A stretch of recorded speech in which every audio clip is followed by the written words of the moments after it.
Okay, I've been praying, and how many of you people have something in your way? Honestly, what do you do more with your time? It says, for the times are evil. So, do well with your times. I know it doesn't say do well with your times, but you should be responsible with your time. It's not about vacation. We're supposed to live, it's not misery either. It is a joy in the Lord when we're doing work for Him. And I'm not saying God didn't give us stuff to enjoy, but how many of us enjoy more time doing other things than of God's kingdom? This is where our downfall comes, because we're too busy with our lives. It says in 1 Corinthians 7, if you're married, you should act like you're not married no more, because you're spending more time with your spouse than you are with Jesus Christ. Or you both should be spending time with God. But if you're in an unequally yoked marriage like me, which we're not supposed to be if you are a Christian, and you're dating somebody who is not, you better get out of there and give it up for God. It'll be tough. I'm not saying the walk is easy. That's why Jesus said, the way is narrow. Very few people find the way to life, and that's because they don't want to give up their desires. They don't want to give up nothing. Literally. They want to continue living their lifestyle for themselves. They want to continue living their life. But if you think about it, Jesus did say, if you try to keep your life, you will lose it. But if you lose your name, or lose your life for the truth and for His name's sake, then you will find it. And that's because you give up the vacations, unless you're doing God's work on the vacations, and unless God is literally taking you to that place for a specific purpose. I don't know, we're supposed to have a Sabbath too. We're supposed to have a day of rest with God. Unless God is literally taking you there, and it's not just something you really want to do because you do it all the time. Tradition. Man's tradition, that's awful. Like the whole Christmas thing. That is nothing to do with Jesus, honestly. Like, there's so many false things going on in the world, and that's because nobody gets alone with God. And I'm not saying I know anything. I know nothing. I only know what God has pointed out to me. And we're supposed to be of one mind. Most of us are not of one mind. Most of us just, like I said, are living for ourselves. And like I said, I've done it. I'm not saying that I haven't. I've done it. God had to point this out to me. So now I'm pointing it out to you, and hopefully you will get alone with God. I think that is such a cool building, honestly. Reminds me of a school. But honestly, you're supposed to help the widows and the orphans. How many of you really help widows and orphans? How many of you abstain from the world? Nobody. Everybody's complaining about everything. That's all I hear is complain.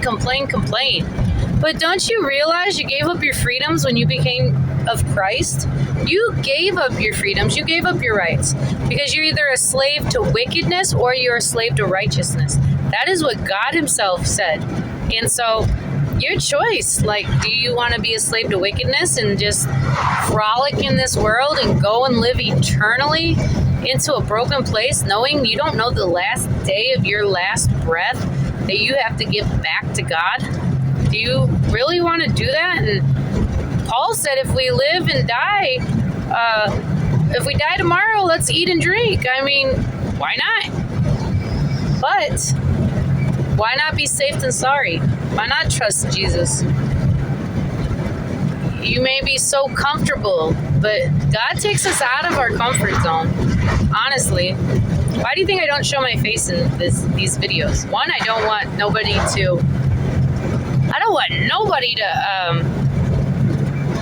to see my face, because I don't want glory. But most of all, I don't want to be shown because I don't like talking to people. I really don't. I am the most shyest person that I have ever met. More shy than my daughter, and she's really, really shy and anxious. Oh, I'm not joking. But I am a very shy, introverted person. I do not like to be around people. But it's not about what I want. I remember the first time ever reading the Bible, and here's part of my testimony. Why not give my testimony now?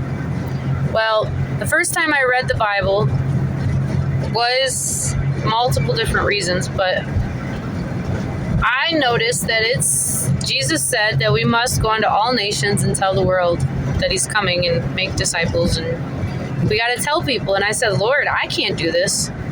If you want me to speak, either give me an Aaron or give me a voice. I was really rooting for that Aaron because God gave me the words to say, but I just suck at saying them. I do. I cannot speak. Like I ramble on and on and on, or I have ADHD where I speak of something different, and I really wanted an Aaron, somebody that could speak eloquently and somebody that knew what to say and how to say things. That's not me. But God gave me the voice. And I tell you what, my testimony is this. I grew up, it started in 5th grade. I didn't know what death was. I was a kid. 5th grade comes along, and there's a little girl in my class who I was not friends with. She ended up dying of leukemia. Okay? My family, we grew up in a trailer park. I was the fat kid in gym class. Got made fun of all the time. Had no friends. And never knew who God was because my family were a bunch of drinkers and smokers.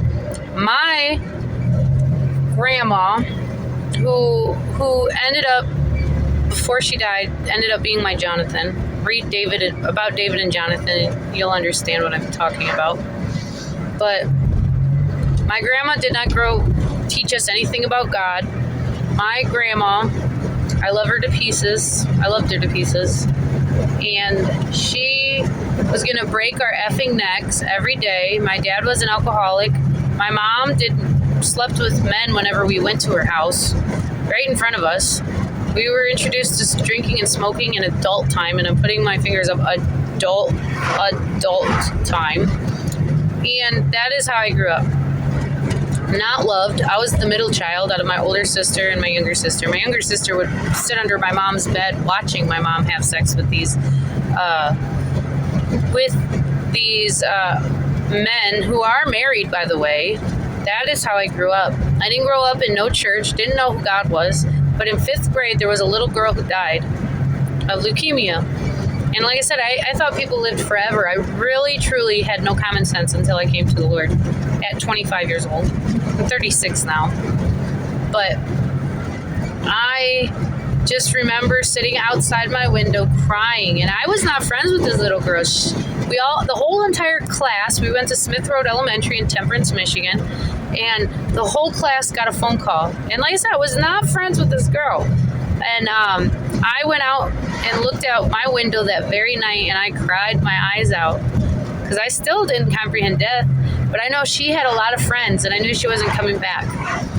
And it makes me sad to this day because she had so many friends. I had no friends, okay? Nobody liked me. And I just remember looking out my window after 2 hours contemplating. I didn't know who I was talking to. And I said, I will trade places with that girl, please. Just let her live. I have no friends. I have nothing to live for. And I was in 5th grade. And I remember crying for 2 hours and finally saying I'll trade her places. I went to bed because I couldn't cry anymore. And I woke up the next morning and I just thought to myself, I must have said it too late. I was too late. And so she just wasn't able to come back. And I was in 5th grade. And when I was 12 years old, I had my first sip of alcohol, my first sip of liquor, because we were allowed to take sips of our cousins and our parents' beer and our grandparents' beer sitting on laps while they're all playing pinochle and euchre. And lo and behold, that's what we grew up doing. But at 12 years old, I had my first sip of Jim Beam. And I just remember wanting somebody to just take me and I just wanted to be wanted so bad because I was so ugly. I was the fat kid in gym class. I was always crushing on every boy. I just really wanted that. I wanted that closeness with somebody. I wanted somebody to want me so bad. And so I was looking at every guy. I would have honestly gave myself up to anybody who wanted me, whether they were 60 years old at that time. It wouldn't have mattered. I just wanted to be wanted. And I remember just talking and crying every night out my window. Like I said, I didn't know God at this time. I was just talking like I'm doing now, but with no audience and not knowing who was listening. And then that was my 12th date of birth. I took my first sip of Jim Beam. My mom got me some earrings over on the east side of Toledo. It was Star Avenue, 531 Star, where she lived. It was a very bad neighborhood. And I remember it was 1990. No, it was 2001. It was May of 2001 because I still have the Bible. There was this church van that just knocked on our door, not knowing that they were really a church van. They knocked on my grandma's door. It was, I had the name. It was on my tongue. It was a Pentecostal church. Never really heard of church before. Never heard of God. And they had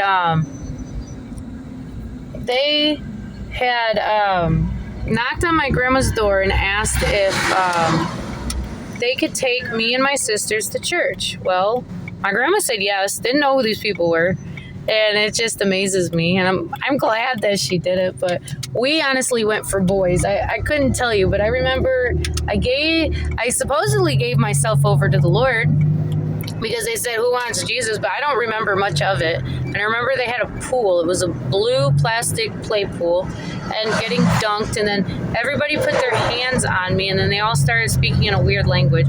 People call it tongues today, but honestly, I have a different feeling about tongues. But they all just put their hands on me and started praying over me. And I mean, that was my first sense of God. But I remember going to other churches, and we literally went to State Line Church. We left the church. We always went for the boys. Me and the neighborhood girls. We only went for boys. I never listened to the sermons, didn't listen to the, I remember watching Veggie Tales, but we didn't go every single week. It wasn't something like, that was my first introduction to God. Never read the Bible, I just remember being told that if you believe in Jesus, then you're saved. And so I didn't know anything about it. And then I learned how to pray for my Aunt Rose in Roseville, Michigan. I want to say it's Roseville. It's on the outskirts. It's not the one where, it was a big time one. She was Catholic, by the way. Or she is Catholic. She's still around, surprisingly. But I remember I used to be a big fan of Rugrats. And it was the Rugrats gone, all grown up. That was the week, it was the premiere week, and that was the week that I was at my aunt's house. And she taught us how to pray at nighttime. She said, now I lay me down to sleep, I pray the Lord my soul to keep. If I shall die before I wake, I pray the Lord my soul to take. That's all I remember. There was more to it, but I remember ever since that night, I started praying to God every single night. I said, please forgive me of my sins. And I just prayed every single night, Our Father who art in heaven, hallowed be thy name. And then I added a couple more words. And then as time went on, people passed away, or my pets would pass away. And I would say, Lord, please let people go into your hearts. Please let you go into their hearts. Please say hi to my grandpa, Ashley Christine Martin. Miss Toffley's my pet cat, Pepsi my pet dog, Mike Carroll, my I would say, please say hi to these people, because I didn't know this at the time, but I didn't talk to the people who died because they were dead, and I didn't realize that God really is in control. And it's amazing how God has taught me without my knowledge of Him teaching me. And that's the only reason why I say God has been with me my entire life. But I did not grow up in the church. I ended up, after praying every single night, I would say at 13, my little sister lost her card to a young man who was 13, and they ended up putting her on the depot shot so she wouldn't get pregnant. And she cannot have kids to this day. She gained 100 pounds. And I grew up just talking to boys. I didn't lose my card until I was 16, and I wanted to save my card for somebody that wanted me and that I was going to marry, or I thought I was going to marry, because that's what I always wanted. So I sadly would push someone else into other things, which I have since apologized to those girls. One I don't talk to anymore, but the other one I have apologized to face to face. The other one I had to write a letter to. But then at 16, I lost my card and I started partying, drinking. But I drank and partied beforehand, but I never did anything adult-like until I was 16. I was able to hold back. Even though at 14, I thought I wanted to do that. And the guy and me, we started it. I didn't feel right. And I screamed, get off me, and he didn't. But then somebody else who was in the party, because I was drinking, heard me say, like, no, get off me. And so he picked him up and grabbed him. And I don't ever count that as my first time, but I don't count it as rape either, because I asked for that by living that lifestyle. People can disagree with me all they want, but to speed things up, I ended up finding this, who's now my husband, but he was my boyfriend, and I didn't like him. I was not attracted to him at all, like literally. He was not my type. I knew I never wanted a ghetto guy because I knew what ghetto guys were like, and they just were so unattractive because they always cheated. I always thought if I got somebody ugly enough that they would never leave me or cheat on me because they couldn't. Well, that was wrong. To me, the guy was not attractive at all. And then he tricked me into liking him. Honestly, he tricked me. He pretended he liked me. He pretended like he said all the right words. What got me was he sacrificed, because I was a big time pot smoker before I had kids. I smoked seeds and stems. I was a big time pot smoker. And he bought me a dime bag of marijuana and could not smoke it. And to me, it was like a sacrifice. Like, he's willing to give me his last $10 so I could be happy and I could smoke. And that is exactly when I fell in love with him and thought he was the most attractive guy, honestly. And he and I decided to get together one drunken night at a motel, and in the middle of us getting together, I asked him if he wanted a baby, and so he said yes, and so he threw off the protection, and 2 weeks later, we find out we're pregnant. Well, 3 months into our pregnancy was his true colors. He ended up leaving me, cheating on me, and I was so obsessed. Like, my feelings and my emotions changed so much when I got pregnant. Literally. We stayed there before. But, my feelings and I was so obsessed with him. I don't know if it was because I was pregnant, my hormones changed, but I did this for years. Literally, 14 months after I had given birth, I literally was 3 weeks pregnant, and I'm skipping ahead. Okay, so I kept getting denied. Like, we got together, and then we decided we wanted to have a baby, but we didn't get pregnant right away. It took us like 2 weeks to get pregnant. But I remember talking to God because, like I said, I had prayed every single night since my aunt taught me how to pray. And I told God, I said, God, can I have a baby by you? And God screamed. I tell you what, I've never heard God talk ever before, but I heard him scream at me and say, no! Like, I mean, scream, like so loud it was in my head. And I said, Lord, if you do not give me a baby by this guy, I am going to rob and steal the rest of my life. I tell you what, 2 weeks later, that's when my positive came out. And this was only within 1 week of us ever coming together and deciding to have a baby, which we decided on our first night getting together, which was November 1st, 2006. / November 2nd, because I was drunk, and so I had to ask him if he was very serious the next day when we were sober. Of course he said yes, but God gave me the pregnancy, which I don't think it was God. I don't know. I know God does not invoke wickedness. So that's why I can't say it is, but I can't say it wasn't, because sometimes God can use evil for good, which he definitely did in my life.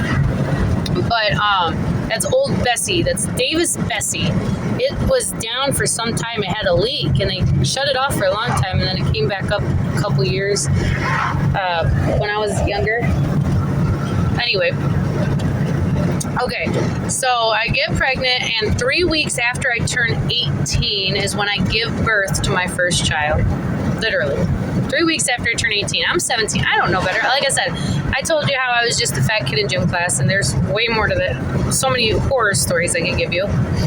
But, and I was like, man, I really want another kid, and I didn't try for another kid. I just wanted somebody to have for my first kid. I always thought of pairs, like, so that way they wouldn't be lonely. And 5 months into my second pregnancy, which I did not know I was pregnant, I found out I was pregnant. And my husband, who was my boyfriend at that time, he said, let's abort it. And I said, no. And he's like, well, let's give it up for adoption. I was like, no, I don't believe in either one of those things. So we end up giving, which I have never told my kids, and I probably should have never said that, because they could find out easily. But I hope they never come across my channel, because we were kids. We didn't know better. And if they ever do hear this, I really hope they know that we were kids. We didn't know better. I never believed in abortion. I never believed in adoption. I believe in adoption now. I do not believe in abortion. I never have. I believe in you taking responsibility for your own actions. But I found out I was pregnant, and so we had the baby, but within all this time, my husband left me again. Literally, he's left me so many times. He's cheated on me more than 100 times, but I've always asked him to come back. I begged him to come back to me, because he was the only one I was obsessed with. Like, I didn't want nobody else. Other people wanted me, and I didn't do anything with anybody the first 30 times my husband left me and came back. I did not, and I'm not exaggerating these numbers. I'm not exaggerating. This is just how amazing my testimony is. Honestly, this is just part of my testimony. And I didn't do anything. But then, after he started leaving me, I started seeking. What's the word I'm looking for? Condolences in other men. And so I started seeking the condolences in other men, and I found it. And but they were never who I wanted. I always wanted just the guy I had kids with and got pregnant with, and the guy I loved. Because my first boyfriend, I lost my card to. He broke up with me and broke my heart. After him, I didn't want nobody. And so then my husband tricked me into thinking he wanted me. And so all this time I'm drinking. I quit smoking when I tried smoking after my first kid. I tried it again, but I was so paranoid. I did not like that feeling, so I swapped it to drinking. And so eventually, but to make a long story short, in 2014, my husband had left me. It was the longest time we had ever been separated. It was 9 months. We actually got married 3 months after I had given birth to our second child. So the first two we weren't married, and then after that we got married April 1st, 2009. I didn't know I was literally pumping gas, and I said, I felt guilty, even though I wasn't a full-blown Christian and I was praying and everything. I felt guilty because I was doing married things but wasn't married. So I tricked him into marrying me, saying, I'm going to go into the National Guard, which I was, in 2009. And in 2009, and I said, well, I can't give up my rights to my children, so let's get married and I'll give you the $10,000 sign-on bonus. And he was definitely all about money, always has been. And he's like, okay. So My grandma, she paid for it. We were pumping gas at 7-Eleven on Eleanor and Lewis Avenue in Toledo. And we go down to the courthouse right afterwards, and we go and get married. I tell my sister, she's like, April Fools. And I was like, what are you talking about? She's like, oh, it's April Fools. I said, oh, I didn't even notice. I just decided to get married. So I get married. And then in 2014, I'm going to fast forward. Yes, we broke up 2 weeks after we got married. I didn't know you could break up with somebody when you're married. I really didn't. I thought when you're married, you're married. And I had such a misconception. He broke up with me so many times from 2006 when we first got together all the way up to 2015. Because in 2014, we had broken up. I had lost all my weight from Adipex, which I did a video on a review. I lost literally 70 pounds in 3 months. But I did a review on that. I wouldn't suggest that for nobody, especially if you're going to have kids. But I remember his girlfriend and I had talked, and I said, I have been praying for my husband for such a long time to just get right with God, even though I'm not even right with God. I didn't know any better because I hated reading. And so I just went along with the world saying, okay, well, I'm good. I say my prayers every night. I'm good. I ask for forgiveness every night. I'm good. So she's like, well, how do you know God didn't bring us together? Now, her name was Amanda, and I know better now because God would never, ever allow adultery because we were still married. That is adultery. And you're supposed to remain married until you divorce. But anyway, to go on with my testimony, and I remember she would read to my kids every night. And I remember just crying one night. I said, Lord, I know me and my husband, we're not ever getting back together. We're not. I'm done. Because I wanted a divorce, and his girlfriend was willing to pay for it, literally. But he told me to hold on, just to hold on a little bit longer. And I was stupid, and I said, okay, even though I was done playing the games. I'm 24 years old at this time. And so I get it, what do you call it? So sorry. I get ahead of myself. That's where the ADHD comes in, and I am sorry. But so I rip a hole in my screen, and this is the start of my walk, okay?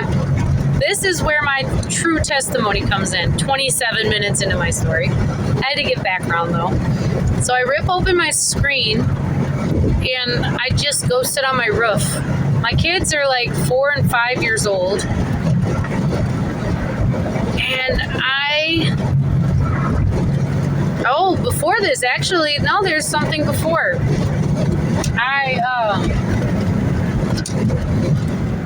There is something before, so I apologize, but I remember going to the bar ever since a girl committed suicide, and only going to the bar with this girl I grew up with. I could never consider anybody a friend. I consider her more of a sister. But I remember just going to the bars almost every single weekend. I was just so tired of living like that. I had a 4 and 5 year old at the house. I want to say they were 4 and 5. It was 2007 and 2008 to 2014. And I just remember looking in the mirror, crying my eyes out and saying, Lord, I am going to the bar tonight, but I'm so tired of this lifestyle. Please help me. I'm so tired of this. I ended up getting a DUI that very night, and I said, oh, thank you. And I mean, I'm drunk. I'm talking to this cop who just took me. It was all God's sequence. That was God. And I could give you, but I've already been 28 minutes of your time. But I tell you what, that was God that night. And I remember my husband's girlfriend would read a book to my kids every night. And I remember getting a book, wanting to read to my kids because I wanted to do what my husband's girl, I wanted to be a good mom, and I felt like she was a good mom. I didn't know the other stories. She wasn't as good as I thought she was. But so I started reading the Bible. Every single night to my kids. But then I noticed they didn't like it, and I just kept reading and reading and reading. But right before I started reading, I got the DUI, and I was just tired of that lifestyle. And so I ended up going onto the roof and crying to God, and I said, Lord, I just want one more night with my husband. Literally, just one more night of family. That's all I've ever wanted since I was a kid. I just wanted that family. Like, nobody knows unless you're there. And that is all I wanted, because I grew up in such a dysfunctional family. Didn't grow up in the church. And I didn't want anything intimate with my husband. I just wanted a family night. And as I'm saying that, my husband comes stumbling in, and I'm saying, thank you, Lord. I literally say, thank you, Lord. And I run downstairs, and he comes in. He's drunker than a skunk. He just got back from the strip club. And I'm like, what are you doing here? Why aren't you at your girlfriend's house? And I tell you what, these were his exact words.